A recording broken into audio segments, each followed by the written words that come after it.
Hi friends, ಎಲ್ರಿಗೂ ನಮಸ್ಕಾರ. Welcome back to ರಾಣಿ ಸ್ವಯಂ ಕಲಿಕೆ. ಇವತ್ತನ್ನು ಸೋಯಾ ಬೀನ್ಸ್ ಉಪಯೋಗಿಸ್ಕೊಂಡು ಪನ್ನೀರ್ ಮಾಡ್ಕೊಂಡಿದ್ದೀನಿ. ಎಷ್ಟು ಚೆನ್ನಾಗಿದೆ ಅಂದರೆ ನಿಮಗೆ ಹಾಲಿನ ಪನ್ನೀರ್ಗಿಂತ ರುಚಿಯಾಗಿರುತ್ತೆ ಮತ್ತು ಹೆಲ್ದಿ ರೆಸಿಪಿ ಕೂಡ. ಒಂದು ಸಲ ಟ್ರೈ ಮಾಡಬಹುದು. ಸ್ವಲ್ಪ ಹಾಲಿನ ಪನ್ನೀರ್ ಟೇಸ್ಟು ಈ ಟೇಸ್ಟು ಎರಡು ಸ್ವಲ್ಪ ಡಿಫ್ರೆಂಟ್ ಆಗಿರುತ್ತೆ. ಒಂದು ಸ್ವಲ್ಪಕ್ಕೆ ಮಾಡಿ ನೋಡಿ, ನಿಮ್ಗೆ ಇಷ್ಟ ಆದರೆ ಮತ್ತೊಮ್ಮೆ ಮಾಡ್ಕೊಳ್ಬೋದು. ಈಗ ಇದನ್ನು ಮಾಡೋದಕ್ಕಿಂತ ಮುಂಚೆ ನಾವು ಇದರಲ್ಲಿ ಹಾಲು ತಯಾರಿಸ್ಕೋಬೇಕು. ಪನ್ನೀರ್ ಮಾಡೋದಕ್ಕಿಂತ ಮುಂಚೆ ಹಾಲನ್ನ ಯಾವ ರೀತಿ ಮಾಡ್ಕೊಳ್ಳೋದು ಅಂತ ನೋಡೋಣ. ಸೋಯಾಬೀನ್ ಇಲ್ಲಿ ಒಂದು 1/4 kg ತೊಗೊಂಡಿದ್ದೀನಿ. ತೊಗೊಂಡು 1/4 kgಗಿಂತ ಸ್ವಲ್ಪ ಜಾಸ್ತಿ ಇದೆ, ಒಂದು 300 ಗ್ರಾಮ್ನಷ್ಟು ಇರಬಹುದು. ರಾತ್ರಿ ನೆನೆಸಿಟ್ಟಿದ್ದು, ರಾತ್ರಿ 10 ಗಂಟೆ ನೆನೆಸಿಟ್ಟಿದೆ. ಈಗ ಬೆಳಗ್ಗೆ ಆಗಲೇ 10ರಿಂದ 11 ಗಂಟೆ ಆಗಿದೆ. ಇವಾಗ ಎಲ್ಲದನ್ನು ಚೆನ್ನಾಗಿ ಪ್ರೆಸ್ ಮಾಡಿ ನೀರೆಲ್ಲ ಚೆಲ್ಬಿಟ್ಟು ಆ ಥರ ಪ್ರೆಸ್ ಮಾಡೋದ್ರಿಂದ ನಿಮಗೆ ಮೇಲ್ಗಡೆ ಸಿಪ್ಪೆ ಎಲ್ಲ ಬಿಟ್ಕೊಳ್ಳುತ್ತೆ. ಮೇಲ್ಗಡೆ ಸಿಪ್ಪೆ ಎಲ್ಲ ತೆಗೆದು ಬೇಳೆ ಮಾಡ್ಕೋಬೇಕಾಗತ್ತೆ. ನೀವು ಒಣ ಕಾಳನ್ನ ನೆನೆಸಿನೇ ಈ ಪ್ರೊಸೀಜರ್ ಮಾಡಿಕೊಂಡ್ರೆ ನಿಮಗೆ ಬೇಳೆ ಸಿಗುತ್ತೆ. ನೆಂದಿರೋದ್ರಿಂದ ಹಾಲು ತುಂಬಾ ಚೆನ್ನಾಗಿ ಬರುತ್ತೆ. ತುಂಬ ಹಾಲು ಕೂಡ ಒದಗುತ್ತೆ. ಇದರಲ್ಲಿ ಹಾಲು ಮಾಡೋದು ಮತ್ತು ಮೊಸರು ಮಾಡಬಹುದು, ಪನ್ನೀರ್ ಮಾಡಬಹುದು. ಅದು 3 ವಿಡಿಯೋನು ಇದು ಒಂದರಲ್ಲೇ ತೋರಿಸ್ಕೊಟ್ಟಿದ್ದೀನಿ. ಹಾಗೆ ಇದು ತಿಗಡಿಂದ ಮುದ್ದೆ ಕೂಡ ಮಾಡ್ಕೊಳ್ಬೋದು, ಅದನ್ನು ಕೂಡ ತೋರಿಸ್ಕೊಟ್ಟಿದ್ದೀನಿ. ಒಂದೇ ವಿಡಿಯೋದಲ್ಲಿ ಕೊನೆವರೆಗೂ ನೋಡಿ. ಕೊನೆಯಲ್ಲಿ ಸ್ವಲ್ಪ ನಿಮಗೆ ಇದ್ರ 2ನೇ ಮೆಥಡ್ ಇದು ತೋರಿಸ್ಕೊಳ್ತಾ ಇರೋದು. ನಾವು ರಾತ್ರಿ ತಣ್ಣೀರಿನಲ್ಲಿ ನೆನೆಸಿಟ್ಟಿದ್ವಲ್ಲ, ಈಗ ಸ್ವಲ್ಪ ಬಿಸಿನೀರನ್ನ ಹಾಕಿಬಿಟ್ಟು ಒಂದು 10 ನಿಮಿಷ ಬಿಟ್ಟು ಈ ರೀತಿ ತೊಳೆಯೋದ್ರಿಂದ ಕೂಡ ತುಂಬ ನೆಂದಿರೋದ್ರಿಂದ ಆ ಸ್ಮೆಲ್ ಕೂಡ ಹೋಗುತ್ತೆ. ಮತ್ತು ಮೇಲೆ ಸ್ವಲ್ಪ ಇರೋಂಥ ಸಿಪ್ಪೆಗಳು ಕೂಡ ನೀಟಾಗಿ ಬಿಟ್ಬಿಡುತ್ತೆ. ಇದು ಪ್ರೊಸೀಜರ್ ಕೂಡ ಫಾಲೋ ಮಾಡ್ಕೊಳ್ಳಿ ನೀವು. ಒಂದು 10 ನಿಮಿಷ ಜಸ್ಟು ಸ್ವಲ್ಪ ಬಿಸಿ ಇರೋಂಥ ನೀರು ಅಥವಾ ಕುದಿಸಿರೋ ನೀರಾದರೂ ಪರವಾಗಿಲ್ಲ, ಕುದಿಸ್ಬಾರ್ದು ಕಾಳನ್ನ. ಕುದಿಸಿರೋ ನೀರನ್ನ ಕಾಳಿಗೆ ಹಾಕ್ಬಿಟ್ಟು ಒಂದು 10 ನಿಮಿಷ ಬಿಟ್ಟು ನೀವು ತೊಳೆಯೋದ್ರಿಂದ ಪೂರ್ತಿ ಬೇಳೆಗಳಾಗುತ್ತೆ. ಸಿಪ್ಪೆ ಒಂದು ಕೂಡ ಉಳ್ಕೊಳ್ಳಲ್ಲ ನೋಡಿ. ಅಕಸ್ಮಾತ್ 1-2 ಸಿಪ್ಪೆ ಉಳ್ಕೊಂಡು ಏನೂ ಆಗೋದಿಲ್ಲ. ರುಬ್ಕೊಳ್ಳೋಣ. ಈಗ ಮಿಕ್ಸಿ ಜಾರ್ಗೆ ಹಾಕ್ಕೊಂಡು ಸ್ವಲ್ಪ ನೀರು ಹಾಕ್ಕೊಂಡು ನುಣ್ಣಗೆ ಪೇಸ್ಟ್ ಮಾಡ್ಕೋಬೇಕು. ನಾವು ತೆಂಗಿನಕಾಯಿನಲ್ಲಿ ಯಾವ ರೀತಿ ಹಾಲು ತೆಗಿತೀವಿ 2ರಿಂದ 3 ಸಲ, ಅದೇ ಪ್ರೊಸೀಜರ್ನಲ್ಲಿ ಇದನ್ನು ಕೂಡ ಹಾಲು ತೆಗಿಬೇಕಾಗತ್ತೆ. ಬೇಳೆ ನೆಂದಿರೋದ್ರಿಂದ ಹಾಲು ಕೂಡ ದಪ್ಪವಾಗಿ ಬರುತ್ತೆ, ತುಂಬ ಚೆನ್ನಾಗಿ ಬರುತ್ತೆ. ಆದಷ್ಟು ಈ ಥರ ಬಟ್ಟೆನಲ್ಲಿ ನೀವು ಸೋದಿಸ್ಕೊಳ್ಳೋದ್ರಿಂದ ತುಂಬ ನಿಮಗೆ ಹಾಲಿನ ಥರನೇ ನೀಟಾಗಿ ಬರುತ್ತೆ. ಬರೀ ಜಾಲರಿನಲ್ಲಿ ಸೋದಿಸ್ಕೊಂಡ್ರೆ ಸ್ವಲ್ಪ ತಿಗಡೆ ಎಲ್ಲ ಜಾಸ್ತಿ ಉಳ್ಕೊಳ್ಳೋ ಚಾನ್ಸ್ ಇರುತ್ತೆ ಹಾಲಿನಲ್ಲಿ. ಹಾಗಾಗಿ ಆ ಜಾಲರಿ ಮೇಲ್ಗಡೆ ಒಂದು ತೇವದ ಬಟ್ಟೆ ಹಾಕ್ಕೊಂಡು ಆ ಬಟ್ಟೆನಲ್ಲಿ ಎಲ್ಲ ಸೋಯಾ ಬೀನ್ಸ್ ಹಾಲನ್ನು ಸೋಸ್ಕೋಬೇಕಾಗತ್ತೆ. ಇದರಲ್ಲಿ 2ರಿಂದ 3 ಸಲ ಅಷ್ಟು ಮಿಕ್ಸಿಗೆ ಹಾಕ್ಕೊಂಡು ಕೂಡ ನೀವು ಹಾಲನ್ನ ಸೋದಿಸ್ಕೊಳ್ಬೋದು. ನಾನು ಮೊದಲನೇ ಬಾರಿಗೆ ಈ ಥರ ಗಟ್ಟಿ ಹಾಲು ಪೂರ್ತಿ ಸೋದಿಸ್ಕೊಂಡು ಮತ್ತೆ ಇದರಲ್ಲಿ ಏನು ಬರುತ್ತೆ ತಿಗಡು ಉಳ್ಕೊಳ್ಳುತ್ತೆ, ಅದನ್ನು ಮತ್ತೆ ಮಿಕ್ಸಿ ಜಾರ್ಗೆ ಹಾಕಿ ಮತ್ತೆ ನೀರು ಹಾಕಿ ರುಬ್ಬುವಾಗ ಬಿಸಿನೀರು ಹಾಕಿಲ್ಲ, ತಣ್ಣೀರಿಗೆ ಹಾಕ್ಕೊಂಡು ನೀವು ರುಬ್ಕೋಬೇಕಾಗತ್ತೆ.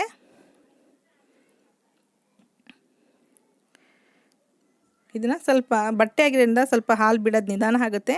ಹಾಗಾಗಿ ಸ್ವಲ್ಪ ಪ್ರೆಸ್ ಮಾಡಿ ಹಾಲನ್ನೆಲ್ಲ ತೆಕ್ಕೊಳ್ಳಿ. ನೀವು ಅಡುಗೆ ಕೆಲಸ ಎಲ್ಲ ಮುಗಿಸಿ ಕೂಡ ಇದನ್ನು ಫ್ರೀಯಾಗಿದ್ದಾಗ ಮನೆಯಲ್ಲಿ ಮಾಡ್ಕೊಳ್ಬೋದು. ಈಗ ಬಿಸಿಲಿರೋದ್ರಿಂದ ಇದು ತಿಗಡೆ ಏನು ಮಿಗುತ್ತೆ ಅದನ್ನು ಕೂಡ ಒಣಗಿಸಿಟ್ಕೊಳ್ಬೋದು. ತುಂಬಾ ಈಸಿಯಾಗಿರುತ್ತೆ ಪ್ರೊಸೀಜರ್ ಕೂಡ. ಅದೇ ಟೇಸ್ಟ್ ಕೂಡ ತುಂಬ ಚೆನ್ನಾಗಿರುತ್ತೆ. ಇದು ಸ್ವಲ್ಪ ಅಭ್ಯಾಸ ಆಗೋವರೆಗೂ ಕಷ್ಟ. ಈ ಹಾಲಿನ ಟೇಸ್ಟು ನಾರ್ಮಲ್ ಹಾಲಿನ ಡೈರಿ ಪ್ರಾಡಕ್ಟ್ ಹಾಲಿಗಿಂತ ಸ್ವಲ್ಪ ವಿಭಿನ್ನವಾಗಿರುತ್ತೆ.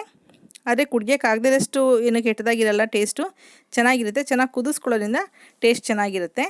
ಈಗ ಈ ತಿಗಡಿದೆಯಲ್ಲ, ಮತ್ತೊಮ್ಮೆ ನಾನು ಮಿಕ್ಸಿ ಜಾರ್ಗೆ ಹಾಕ್ಕೊಂಡು ಮತ್ತೆ ಒಂದು ಸ್ವಲ್ಪ ನೀರು ಹಾಕ್ಕೊಂಡು ಇನ್ನೊಂದು ಸಲ ರುಬ್ಕೊಂಡು ಸೋದಿಸ್ಕೊಳ್ತೀನಿ. ಆ ಹಾಲು ಮೊದಲು ತೆಗೆದಿರೋಂಥ ಗಟ್ಟಿ ಹಾಲು. ಇದು 2ನೇ ಸಲ ನಾನು ಮಿಕ್ಸಿ ಮಾಡ್ಕೊಂಡಿರೋಂಥದ್ದು.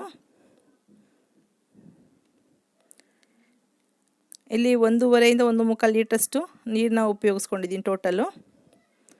ಅಂದರೆ ಹಾಲು ಕೂಡ ಅಷ್ಟು ಬಂದಿದೆ ನಮಗೆ.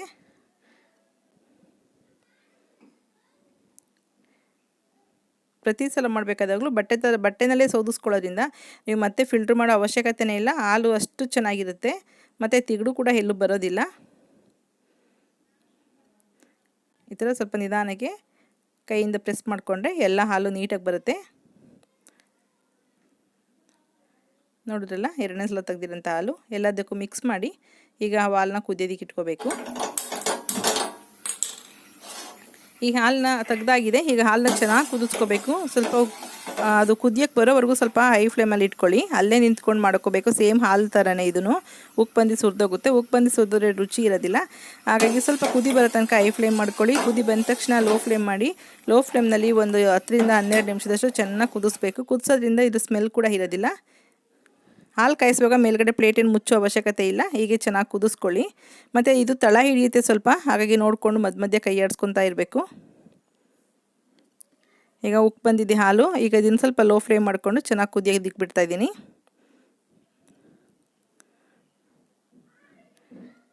ನೋಡಿ, ಕಲರ್ ಸ್ವಲ್ಪ ಚೇಂಜ್ ಆಗ್ತಾಯಿದೆ ಕುದೀತಾ ಇದ್ದಂಗೆ. ಈ ಥರ ಸೌಟನ್ನು ಅದರಲ್ಲೇ ಬಿಡೋದ್ರಿಂದ ಕೂಡ ನಿಮಗೆ ಹಾಲು ಉಕ್ಕಿ ಬಂದು ಸುರಿಯೋದಿಲ್ಲ. ಈಗ ಹಾಲೆಲ್ಲ ಕಾಯಿಸ್ಕೊಂಡಾಗಿದೆ. ಈಗ ಕುಡಿಯೋದಕ್ಕೆ ಒಂದು ಲೋಟಕ್ಕೆ ಹಾಲು ತೆಗೆದಿಟ್ಕೊಳ್ತಿದ್ದೀನಿ. ಇದಕ್ಕೆ ಸಕ್ಕರೆಗಿಂತ ಬೆಲ್ಲ ಹಾಕ್ಕೊಳ್ಳಿ, ರುಚಿ ಚೆನ್ನಾಗಿರುತ್ತೆ. ಮತ್ತು ಸಕ್ಕರೆಗಿಂತ ಬೆಲ್ಲ ಆರೋಗ್ಯಕ್ಕೂ ಕೂಡ ತುಂಬಾ ಒಳ್ಳೆಯದು. 1 ಸ್ಪೂನಷ್ಟು ಬೆಲ್ಲದ ಪುಡಿ ಹಾಕ್ಕೊಂಡು ಅದಕ್ಕೆ ಸ್ವಲ್ಪ ಹಾಲು ಹಾಕ್ಕೊಳ್ತಿದ್ದೀನಿ. ಇದು ಕುಡಿಯೋದಕ್ಕೆ 1 ಲೋಟ ಹಾಲು ಎತ್ತಿಟ್ಕೊಳ್ತಾ ಇದ್ದೀನಿ. ನಾನು ಆವಾಗಲೇ ಹೇಳ್ದಂಗೆ ಈ ಒಂದೇ ಸೋಯಾಬೀನಿಂದ 4-5 ರೆಸಿಪಿ ಮಾಡಬಹುದು. ಈಗ ಕುಡಿಯೋದಕ್ಕೆ ಹಾಲು ಕೂಡ ರೆಡಿ ಆಯಿತು 1 ಲೋಟ. ತುಂಬಾ ಚೆನ್ನಾಗಿದೆ.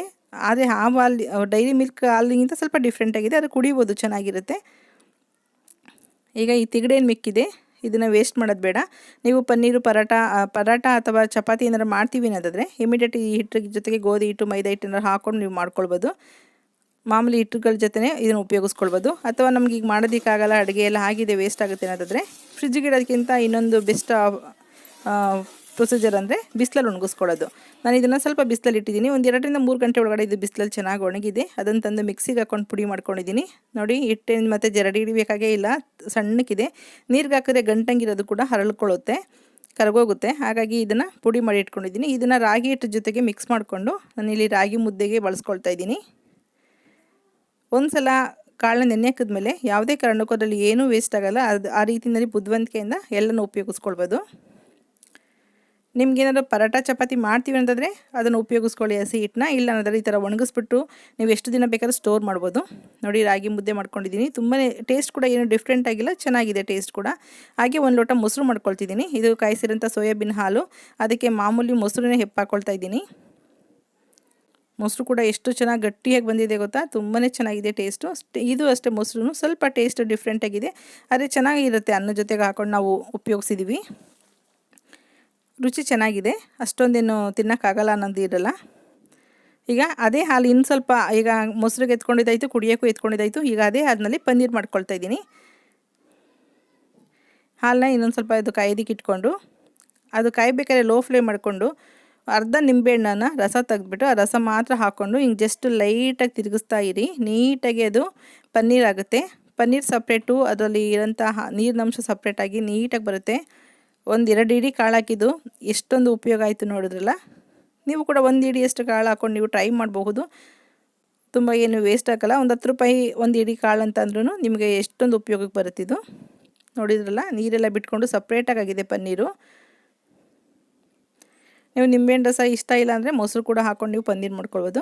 ಈಗ ಸೇಮ್ ಪ್ರೊಸೀಜರು, ತೇವದ ಬಟ್ಟೆ ಮಾಡಿಕೊಂಡು ಜಾಲರಿ ಮೇಲೆ ಇಟ್ಕೊಂಡಿದ್ದೀನಿ ಬಟ್ಟೆನ, ಅದಕ್ಕೆ ಪನ್ನೀರ್ ಹಾಕ್ಕೊಂಡಿದ್ದೀನಿ. ಅದರಲ್ಲಿರೋ ಸ್ವಲ್ಪ ನೀರಿನಂಶ ಎಲ್ಲ ತೆಗೆದು, ತುಂಬ ಬಿಸಿ ಇರುತ್ತೆ, ಕೇರ್ಫುಲ್ಲಾಗಿ ಮಾಡಿ. ಈ ಪ್ರೊಸೀಜರ್ನ ಬಿಸಿ ಇದ್ದಾಗಲೇ ಮಾಡಬೇಕಾಗತ್ತೆ. ಈಗ ನಿಂಬೆಹಣ್ಣಿಂದು ರಸದೇ ಫ್ಲೇವರ್ ಬರ್ತಿರುತ್ತೆ, ಹಾಗಾಗಿ ಸ್ವಲ್ಪ ತಣ್ಣೀರು ಕೂಡ ಹಾಕ್ಕೊಂಡು ನೀರಿನಂಶ ಎಲ್ಲ, ನಿಂಬೆಹಣ್ಣಿನ ಹುಳಿ ಅಂಶ ಎಲ್ಲ, ವಾಸನೆ ಎಲ್ಲ ಹೋಗೋಷ್ಟು ಮಿಕ್ಸ್ ಮಾಡಿಕೊಂಡು ಸ್ವಲ್ಪ ಮತ್ತೆ ಅದನ್ನು ನೀಟಾಗಿ ನೀರನ್ನೆಲ್ಲ ಹಿಂಡಿ ತೆಗಿಬೇಕಾಗತ್ತೆ. ಈಗ ಪ್ಲೈನ್ ವಾಟರ್ ಹಾಕ್ಕೊಂಡು ತೊಳ್ಕೊಂಡಿದ್ದೀನಿ. ತುಂಬ ಬಿಸಿ ಇರೋದ್ರಿಂದ ಕೈನಲ್ಲಿ ಮುಟ್ಬೇಡಿ. ಈ ಥರ ಒಂದು ಲೋಟ ಏನಾದ್ರು ತೊಗೊಂಡ್ರೆ ಫ್ಲಾಟ್ ಇರುತ್ತೆ ಕೆಳಗಡೆ ಭಾಗ, ಅದರಲ್ಲಿ ನೀಟಾಗಿ ನೀರೆಲ್ಲ ನೀಟಾಗಿ ಹೋಗುತ್ತೆ. ಪನ್ನೀರು ಅಷ್ಟೇ, ಒಂದು 20 ನಿಮಿಷದೊಳಗಡೆ ಪನ್ನೀರ್ ಕೂಡ ರೆಡಿ ಮಾಡಿಕೊಂಡೆ. ಈಗ ಒಂದು ಅದೇ ಬಟ್ಟೆಯಿಂದ ನಿಮಗೆ ಯಾವ ಶೇಪಲ್ಲಿ ಬೇಕೋ ಆ ಶೇಪ್ನಲ್ಲಿ ಈ ಥರ ಫೋಲ್ಡ್ ಮಾಡ್ಕೊಳ್ಬೋದು. ಅದೇ ಶೇಪಲ್ಲಿ ಬರುತ್ತೆ ಪನ್ನೀರ್ ಕೂಡ.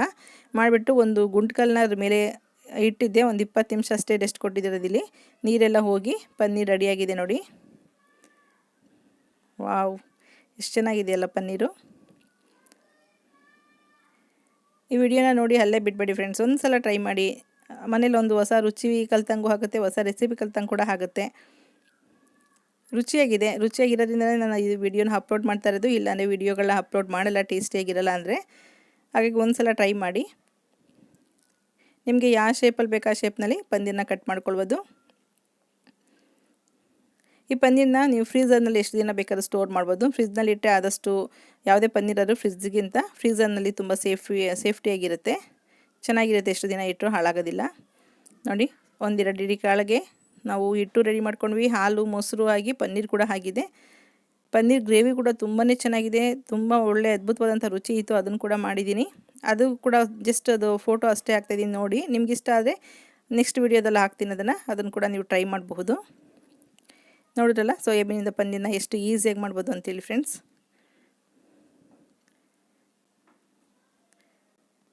ನೋಡಿ ಇದು ಸೋಯಾ ಬೀನ್ಸ್ ಪನ್ನೀರ್ ಉಪಯೋಗಿಸ್ಕೊಂಡು ಮಾಡಿರೋಂಥ ಗ್ರೇವಿ, ಕ್ಯಾಪ್ಸಿಕಮ್ಮು ಬಟಾಣಿ ಎಲ್ಲ ಹಾಕಿ ಮಾಡಿರೋದು. ತುಂಬಾ ಚೆನ್ನಾಗಿದೆ. ಪೂರಿ ಜೊತೆಗೆ ಮಾಡ್ಕೊಂಡಿದ್ದೆ ಇದನ್ನು. ಪೂರಿ ಜೊತೆಗೆ ಅಥವಾ ಅಕ್ಕಿ ರೊಟ್ಟಿ ಚಪಾತಿ ಯಾವ್ದ್ರ ಜೊತೆಗಾದ್ರೂ ಕಾಂಬಿನೇಷನ್ಗೆ ತೊಗೊಳ್ಬೋದು. ಓಕೆ ಫ್ರೆಂಡ್ಸ್, ಈ ವಿಡಿಯೋ ಇಷ್ಟ ಆಗಿದೆ ಲೈಕ್ ಮಾಡಿ, ಶೇರ್ ಮಾಡಿ, ಸಬ್ಸ್ಕ್ರೈಬ್ ಮಾಡಿ. ನೀವು ಕೂಡ ಮನೇಲಿ ಒಂದ್ಸಲ ಟ್ರೈ ಮಾಡಿ. ನಿಮ್ಮ ಅಭಿಪ್ರಾಯ ಏನಿಸಿಗೆ ಕಾಮೆಂಟ್ ಬಾಕ್ಸಲ್ಲಿ ಹಾಕಿ. Okay bye, thank you.